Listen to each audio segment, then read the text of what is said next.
modul yang diberikan Miza di pertemuan pertama sudah ada di samping, ya, sehingga nanti apa yang akan Miza sampaikan kalau perlu dicatat segera dicatat, dan kalau perlu melihat contekan atau catatan boleh ya. Jadi kita akan terbiasa sedikit demi sedikit. Miza presensi dulu seperti biasa. 12.1. Oke, daftar hadir. Tanggal 6. Oke, Made. Alvito. Hadir. Arya. Hadir, Mas. Seril Safa. Hadir, Miss. Cynthia. Ada, Miss. Arisa. Ada, Miss. Ezra. Hadir, Miss. Fairuz. Hadir, Miss. Paradila. Hadir, Miss. Imam. Juve. Hadir, Miss. Kaila. Hadir, Miss. Maharani. Hadir, Miss. Aineila. Hadir, Miss. Nela. Hadir, Miss. Arhat. Ada, Miss. Alam. Hadir, Miss. Alam. Hadir, Miss. Hadir. Irfan. Hadir, Miss. Nabila Ananda. Hadir, Miss. Pranadita. Ada, Miss. Nadila. Hadir, Miss. Nashwa. Hadir, Miss. Naya. Saya, Miss. Raihan. Ada, Miss. Raisa. Hadir, Miss. Ramadania.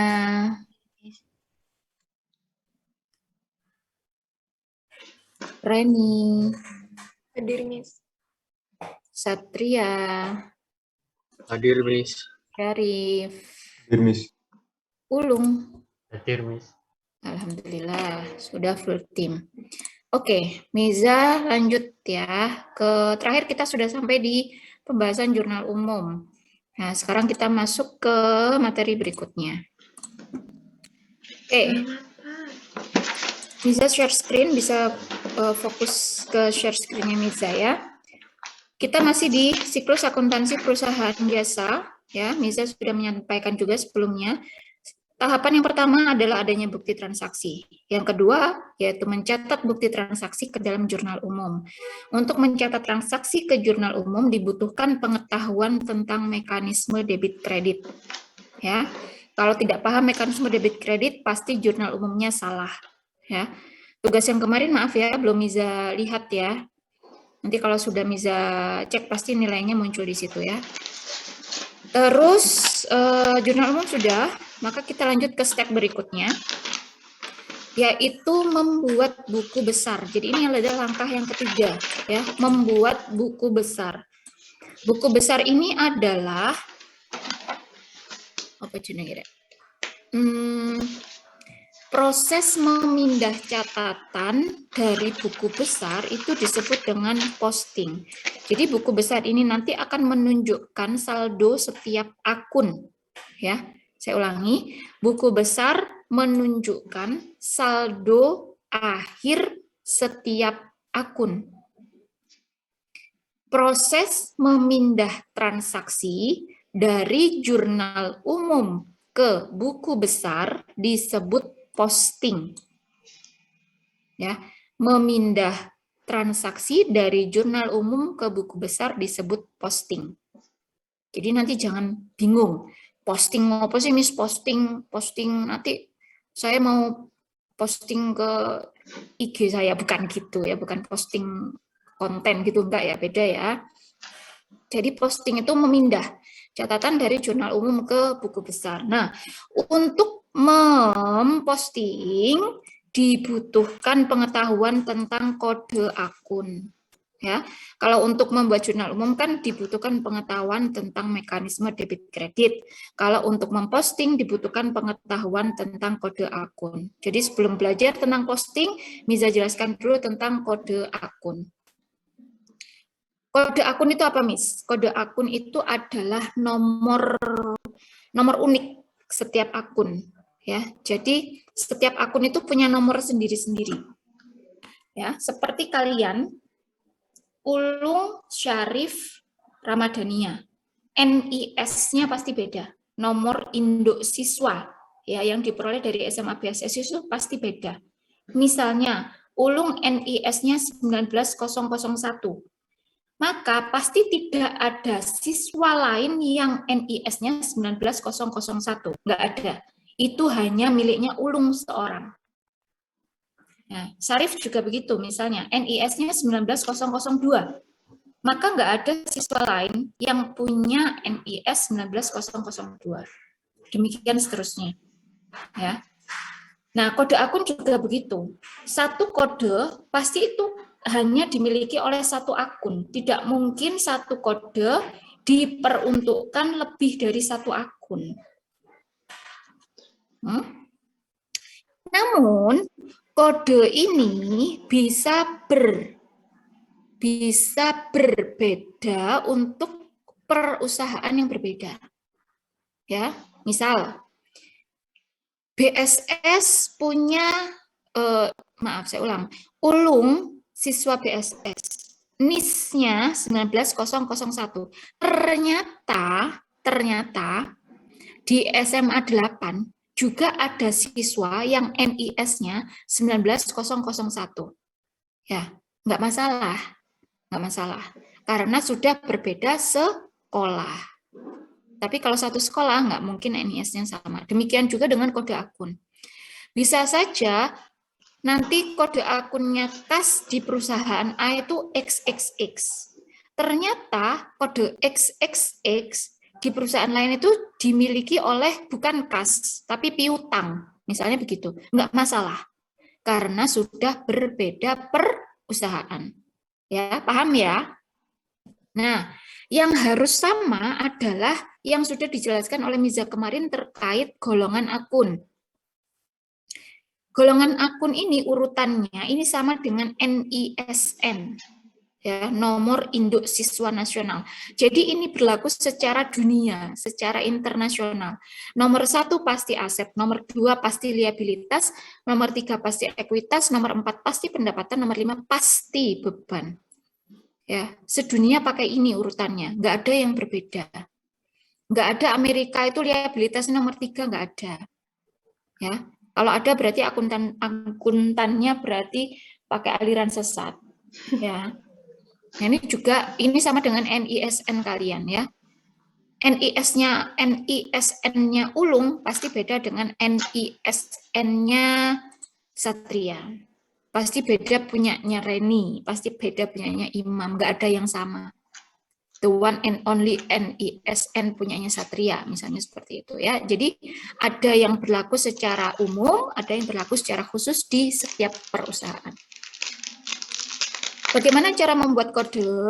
Ada 4 cara, ada 4 metode yang digunakan untuk membuat kode akun. Yang pertama adalah numerik, 2 desimal, 3 mnemonik, dan yang keempat adalah kombinasi. Ya, jadi ada 4 caranya. Nih, numerik itu berarti angka, full pakai angka. Kalau desimal itu angka, namun nanti dipisahkan oleh koma atau titik. Kalau mnemonik itu berarti huruf, pengkodean pakai huruf. Kalau kombinasi berarti kodenya nanti pakai huruf dan angka, kombinasi huruf dan angka. Numerik dulu ya, Miza jelaskan numerik. Numerik ini bisa pakai angka, berapa digitnya, berapa jumlah angkanya, boleh 3, 4, 5, 6, tergantung perusahaan masing-masing. Ya, Miza contohkan yang 3 aja, yang simple ya. 3 angka, 3 digit, ya, A, B, C. Angka A, angka yang pertama menunjukkan golongan akun. Ya. Angka yang pertama menunjukkan golongan akun. Angka yang kedua, ya, Miza kasih B, itu menunjukkan jenis akun. Angka yang ketiga menunjukkan urutan akun. Nah, ini angka ke-1, angka kedua, angka ketiga. Contoh, KAS. Pakai kode akun numerik 3 angka. Berarti angka pertama menunjukkan golongan akun. KAS itu termasuk golongan akun nomor 1, 2, 3, 4, atau 5? 1. Satu, yaitu Aset. aset. Oh, good. Terus berikutnya, kas itu termasuk jenis akunnya apa?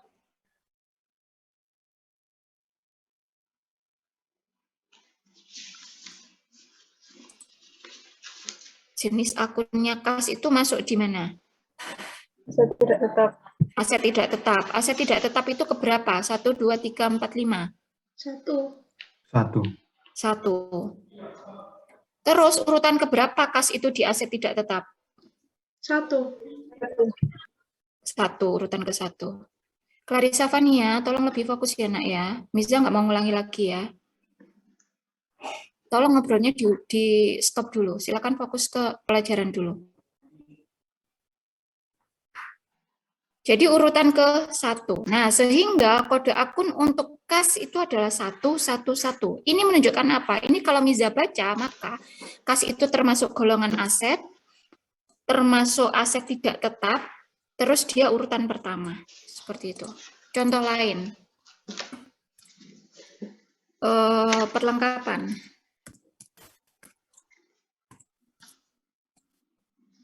Perlengkapan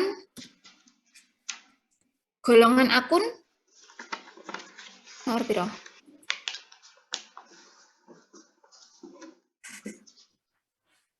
Nomor 1.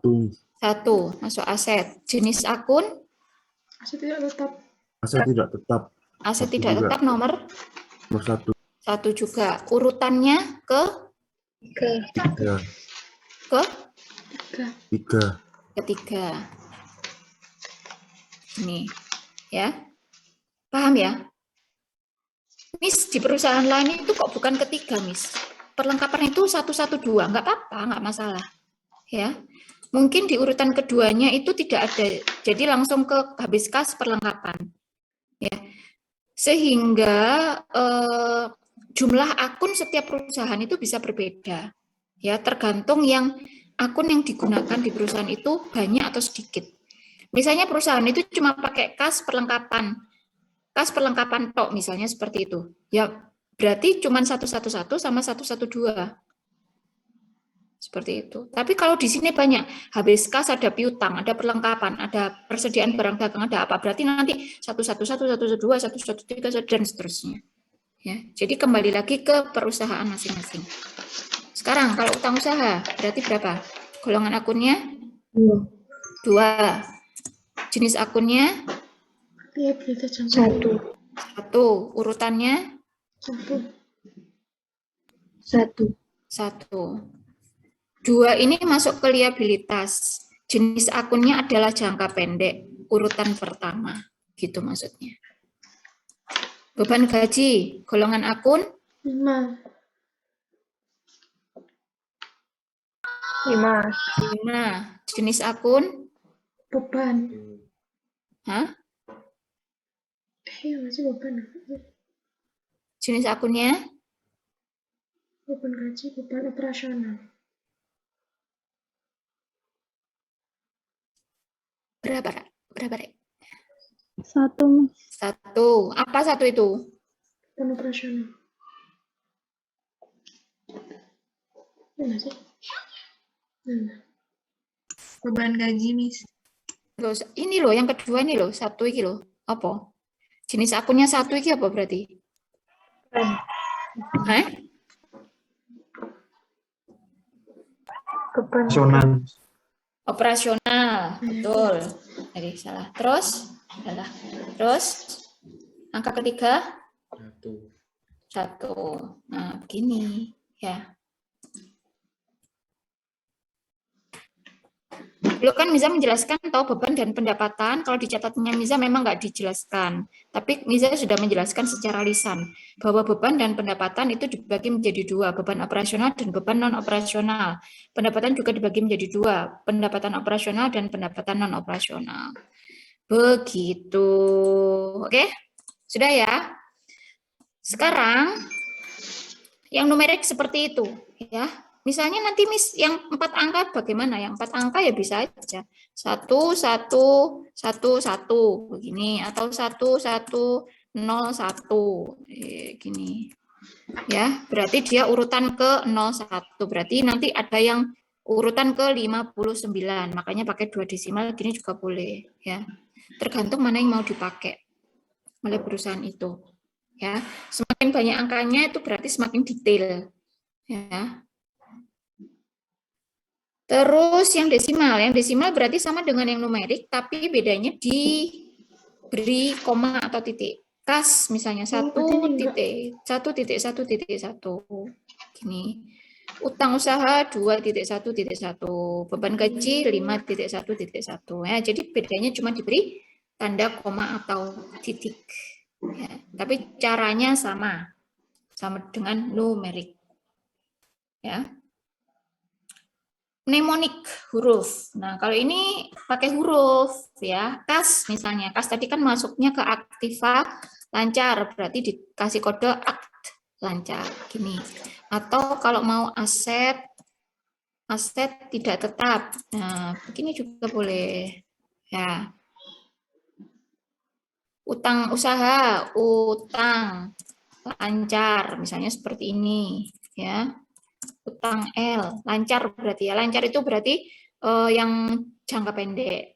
Atau kalau mau pakai liabilitas, liabilitas jangka pendek. Nah, gini juga boleh ya. Pokoknya huruf. Terserah perusahaan mau kasih kodenya seperti apa. Beban gaji misalnya beban misalnya disingkat BO, beban operasional, boleh. Atau BO, siapa ini? Beban oper, nah, gini juga boleh. Atau BBN, titik O, nah, gini ya boleh lah ya.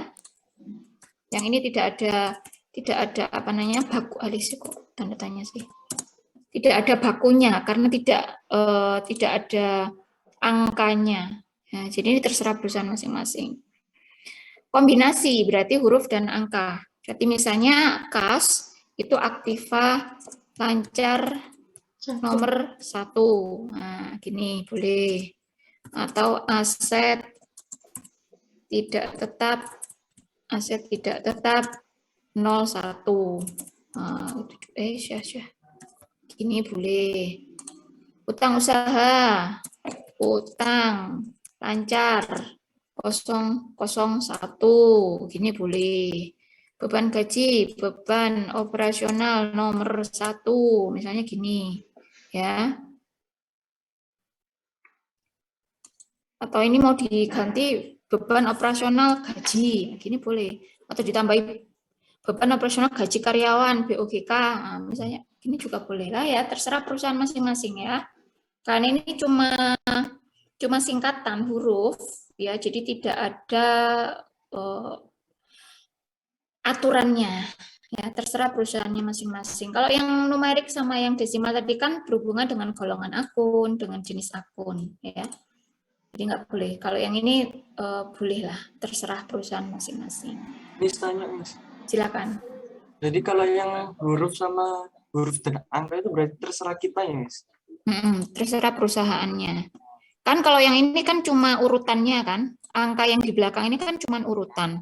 Nah, urutan setiap perusahaan itu kan beda. Seperti Miza tadi bilang, mungkin di perusahaan A, perlengkapan itu kode akunnya 11, di perusahaan A, perlengkapan itu ada di urutan ketiga. Tapi di perusahaan B, perlengkapan itu ada di urutan 2. Di perusahaan C, perlengkapan itu ada di urutan 5. Nah, jadinya ini tuh sesuai dengan urutan masing-masing perusahaan. Tidak harus 01. Tergantung urutan akun yang ada di perusahaan itu. Ya. Karena ini adalah urutan akun, bukan golongan akun dan jenis akun. Kalau golongan akun dan jenis akun ini yang sudah fix, ya, yang sudah berlaku secara nasional, internasional ini tadi. Aset juga begitu ya ini ya, ini urutannya sudah fix ya. Nomor satu itu pasti aset tidak tetap. Nah, seperti ini, atau aset lancar. Yang kedua, penyertaan atau investasi, itu sudah pasti. Namun, ada perusahaan yang tidak ada penyertaan atau investasinya. Berarti jenis akun yang kedua ini bisa langsung diisi dengan aset tetap. Nah, gitu. Jadi asetnya cuma terdiri dari 4. Seingat saya sudah menjelaskan tentang ini. Aset ini. Ada yang pakai 4, ada yang pakai 5. Ya, dan seterusnya. Gitu. Begitu. Miss, Ya.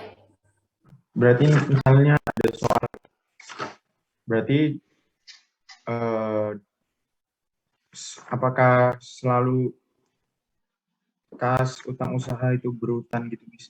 Kas piutang. Kas piutang. Kan itu kan di catatan kan ada urutan yang akunnya aset tetap.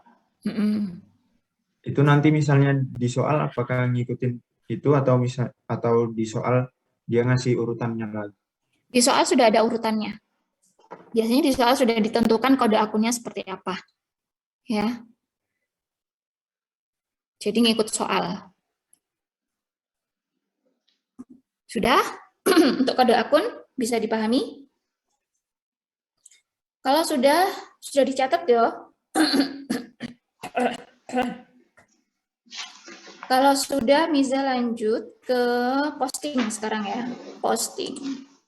Posting itu awalnya, kok iki sih? Miza mau share screen kok. Mana share screen? Share screen. Nih. Ini adalah jurnal umum perusahaan konsultasi mode cantik kue. Ya. Nah, ini sudah jurnal umumnya sudah ada seperti ini ya. Miza nggak jelaskan jurnal umum lagi. Dari jurnal umum inilah nanti yang diposting ke buku besar. Bagaimana cara mempostingnya? Bisa ini dulu.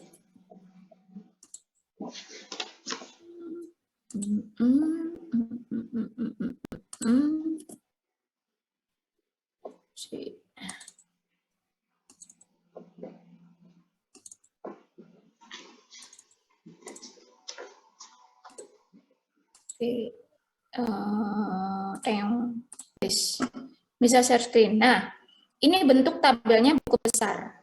Ya. Ada yang seperti ini disebut dengan tabel buku besar bersaldo. Jadi ada kolom debit, ada kolom kredit, ada kolom saldo. 1 kolom saldonya. Ini disebut dengan buku besar bersaldo. Ya. Tapi ada juga yang seperti ini. Ya. Kalau yang atas tadi saldonya cuma 1 kolom, kalau yang ini saldonya 2 kolom. Terdiri dari debit sendiri, kredit sendiri. Ini disebut dengan buku besar berkolom saldo ganda. Ya, kalau yang ini tadi bersaldo. Yang bawah ini bersaldo ganda. Miza biasanya pakai yang ini.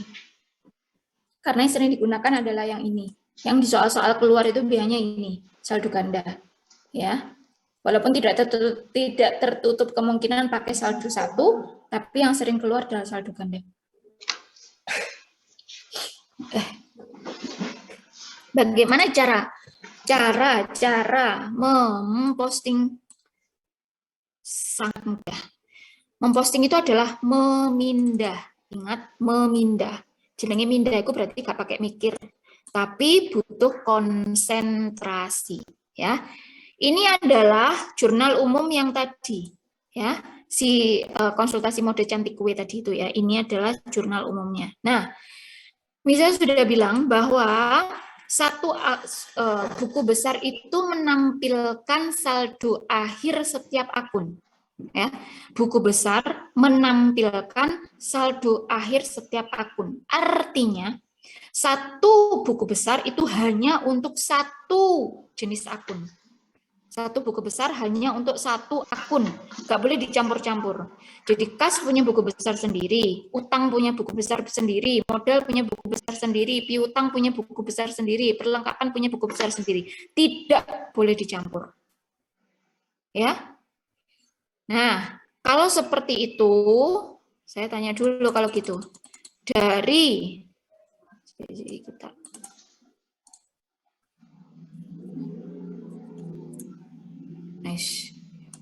dari transaksi yang ada di sebelah kanan ini, ada berapa buku besar yang diperlukan?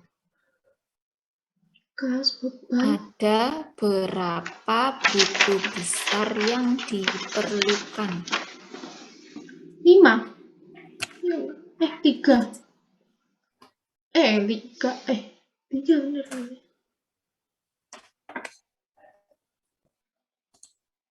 3 nggak sih?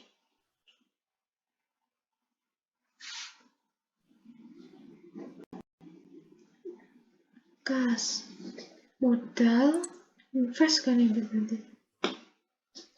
Berapa, Rek? Dari transaksi tanggal 2 sampai tanggal 8 ini, berapa buku besar yang diperlukan? Peralatan, utang, 5 kan. Berapa? 5. 5. Apa saja? Aset itu yang atas itu, yang modal itu masuk ekuitas.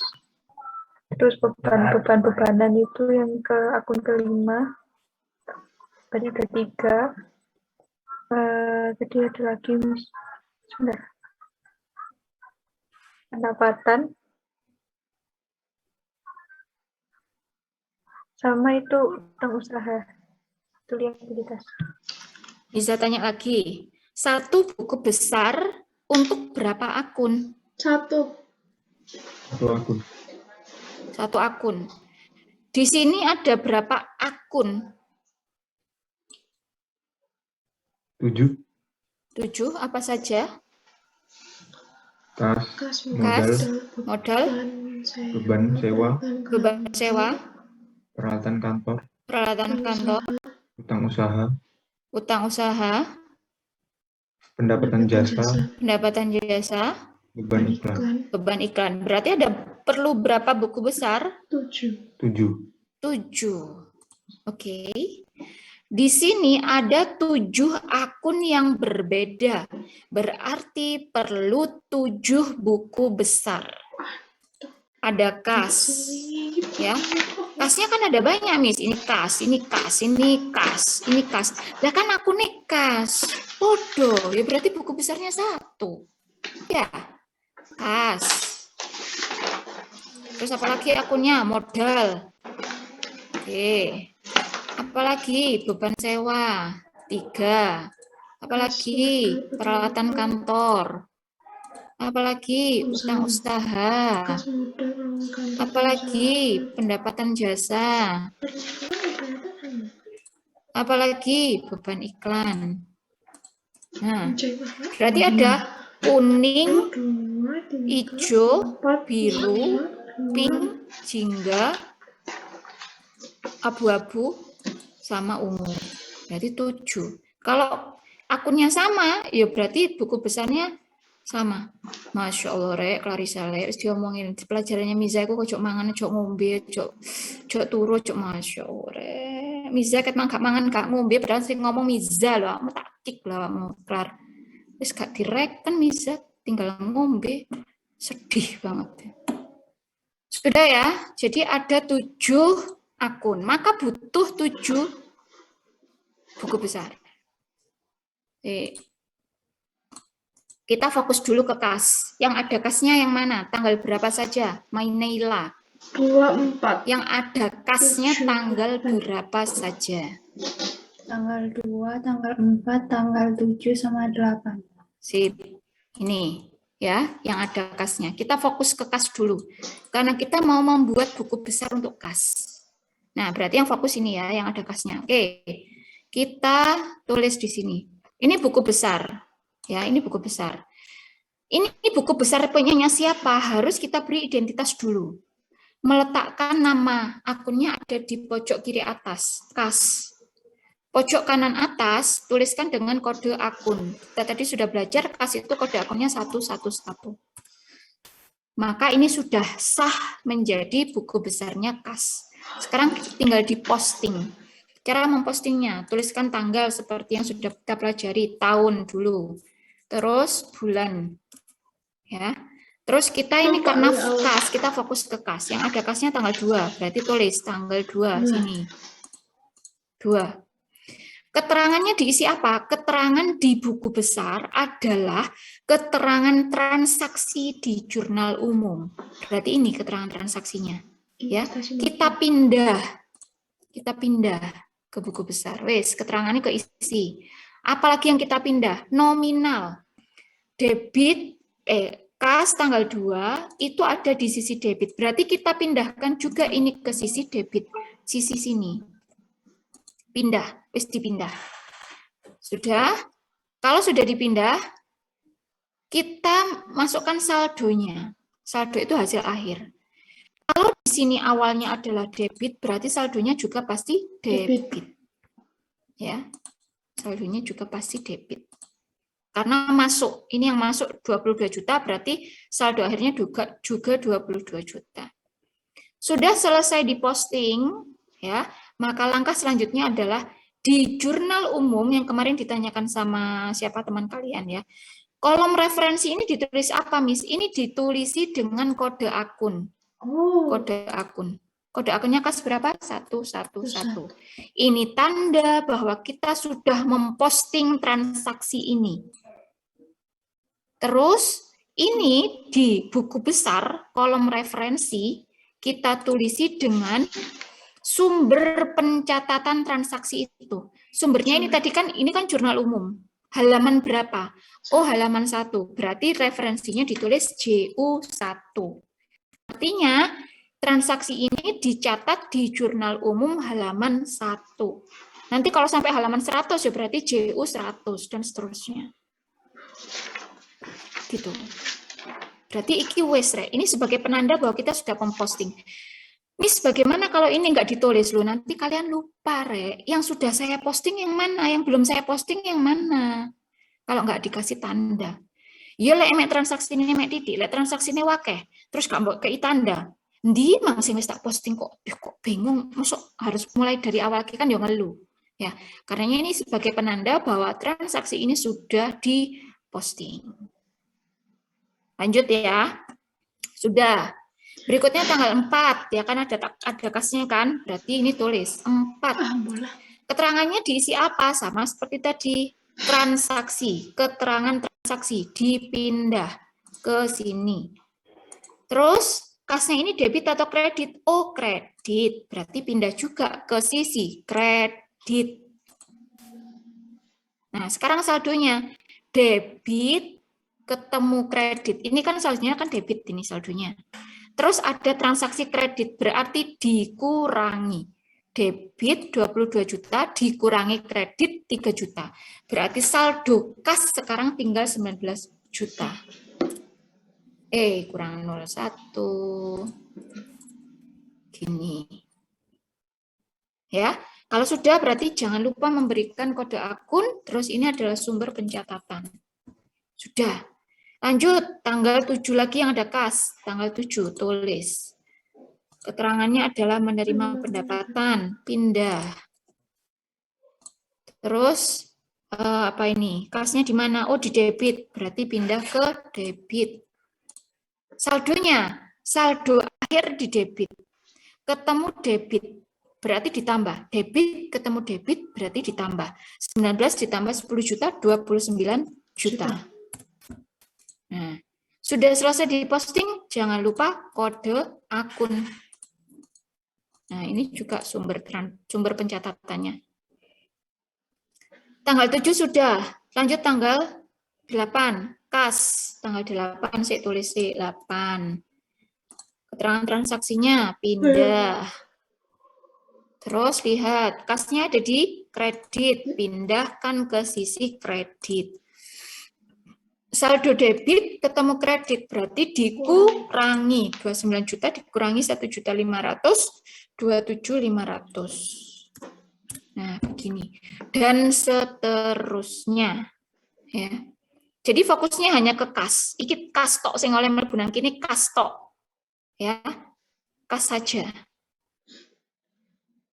Nggak boleh yang lainnya dimasukkan. Misalnya modal ini nggak boleh masuk ke sini. Ya. Terus moro-moro 22 juta letakkan di kredit, salah itu, aliran sesat itu namanya. Karena ini buku besarnya kas, nggak boleh dicampur dengan buku besar akun lainnya. Ini sudah ya misalnya. Kita lanjut ke misalnya pendapatan jasa. Berarti tuliskan dulu pendapatan jasa. Kode akunnya berapa pendapatan jasa? Pendapatan itu 4, operasional itu 1, urutan ke 1, berarti 411.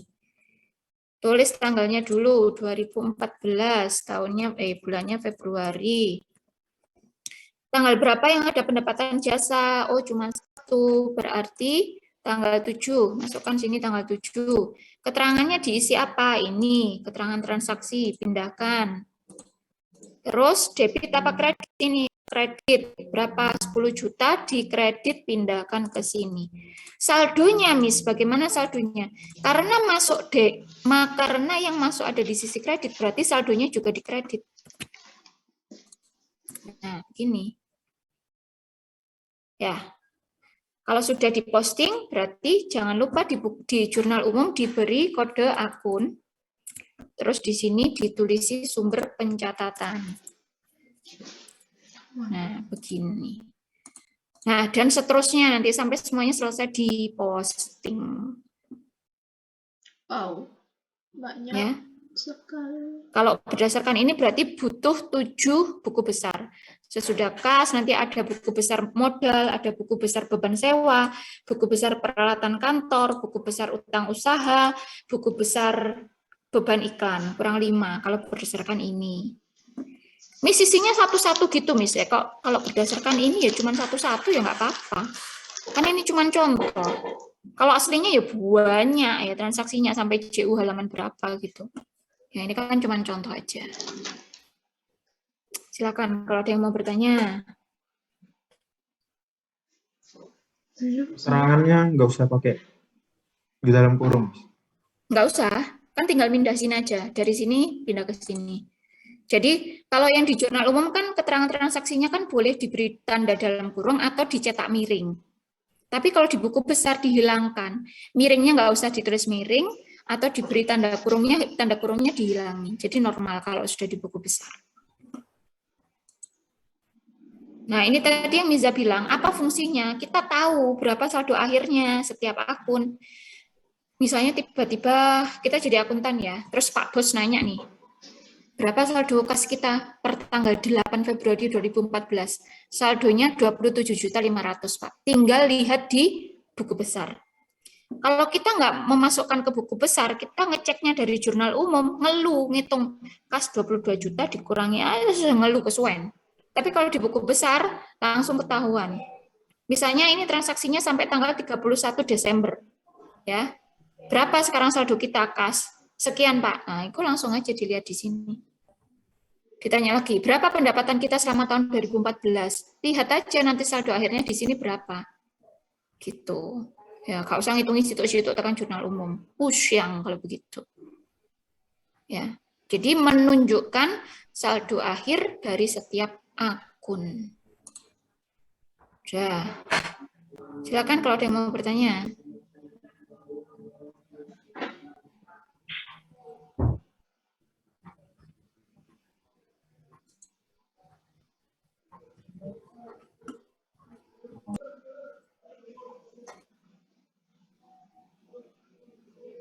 Bisa dipahami ya?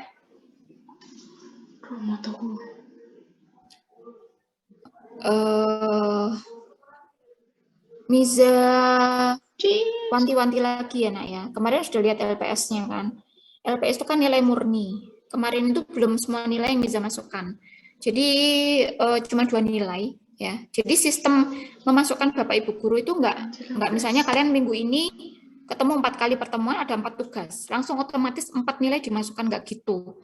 Cut off-nya Bapak Ibu guru menyetorkan nilai itu beda dengan cut off kalian menerima LPS. Cut off kami itu lebih duluan karena harus diolah harus dikumpulkan dulu nilai-nilainya. Ya. Kalau nilai kalian jelek ya berarti nilai murni itu dari 2 nilai ekonomi yang sudah terkumpul di awal. Kalau misalnya di nilai ketiga dan keempat bagus ya berarti nanti rata-rata di LPS kedua akan naik. Tapi kalau nilai ketiga dan keempat itu jelek, ya bisa tetap jelek atau justru turun. Itu. Ya. Terus kalau sudah melihat nilai seperti itu, tolong ke depannya kalau ada tugas, kalau nggak ngerti boleh nanya ke temannya, ya. Boleh saling share jawaban, boleh. Misal, Mela, ini nanti tugasnya misalnya ngerjakan buku besar. Mela sudah ngerjakan. Bener nggak yo kayak ini ya, kayak ini apa jawabanku kayak gini itu bener betul apa enggak ya? Takok Satria, Sat, yo apa jawabanmu Sat? Jawabanku ngene Sat. Coba cek Sat. Loh, kok gak podo saldo akhir kasku lho. Sakmene wekmu kok sakmono. Waduh ya apa iki? Takok nang Juve. Juf, ndeloki Juf, hasilmu Juf. Oh, hasilnya Juve kok podo ambek WE Mela. Berarti WE Satria di mana salahnya? Oh, di kini awakmu iki sakjane ditambah kok mbok kurangi sesat. Nah, kan bisa nak gitu nak. Walaupun nggak ketemu di kelas itu loh, masih bisa komunikasi. Ya, demi nilai yang lebih bagus. Ya, bukan berarti kalau Miza nyuruh kalian bekerja sama itu terus Raihan, Han, aku fotono tugasmu. Terus sampai Ezra langsung dipelek, langsung dikuno ora diproses. Yo, langsung ditulis tok ini wis ora dipikir iku bener apa enggak. Iku yang kurang tepat. Yo. Nanti Raihan nulisnya 215, padahal di soal 212 misalnya gitu karena tulisannya Raihan agak kecoret dikit gitu ya. Ezra melo 215 wis ketok lek nyonto iku jenenge ya. Karena itu tadi nggak diproses. Manut pelak ambek koncone padahal koncone rotok-rotok pas rotok gak konsen. Jadi bekerja sama itu boleh, tapi sambil melalui proses. Jadi sama-sama belajar, gitu loh nak, ya. Karena ini tugas itu sakarepmu takok sapa, ya. Orang tua kalian pinter akuntansi tanya, oh, gak apa-apa, ya. Tapi yang ngerjakan kalian, aja tulisane mamamu, terus mbok kumpulno, itu jenenge sing oleh nilai mama kalian, bukan kalian. Paham ya? So do your best. Manfaatkan teman kalian dengan baik ya. Koncomu pinter yus manfaatno iku mumpung koncomu iso dimanfaatno. Tapi nanti kalau ujian nggak bisa ya. Kalau selama tugas takok wis kaya opo nang koncomu gitu. Kelas 12 loh sudahan ya. Kenapa sih Miza kok membolehkan gini yang jenenge tugas ya oleh ae lah. Timbangnya kok nilaimu 70 tambah Miza ngeluh kalau wayahe gawe rapot. Nilai 70 njaluk nilai 90. Lah mulai Miza tekan di nilai 20 iku. Golek tekan dia kira-kira tekan di nilai ini ya. Tapi kalau nilai kalian sudah bagus ya, Miza tinggal ngolah dikit lah ya. Gitu. Nilai tugas elek njaluk nilai apik, nggarakno Miza ngelu ae, nggarakno sepaneng ya, nggarakno pusing. Gitu ya. Oke. Terima kasih. Kalau nggak ada pertanyaan, silakan nanti tugasnya dikerjakan dengan baik, sebaik-baiknya. Tolong tulisannya yang rapi, sing rapi yo. Cek Miza iku ndeloke gak ambek angka 5 apa angka 2 iki. Lek ngono iku berdasarkan pengamatan Miza, terus dianggap loro salah ngono ya wis kesuwen timbangne Miza. Kelamaan yo. Gak jelas ya. Jadi tolong yang rapi ya. Ngerjakannya pakai penggaris yo, Jo, penggarisnya ada kayak aduh ono sing dredet tinggi bisa. Terima kasih ya semuanya ya, tetap semangat, tetap jaga kesehatan ya. Besok insya Allah ketemu lagi.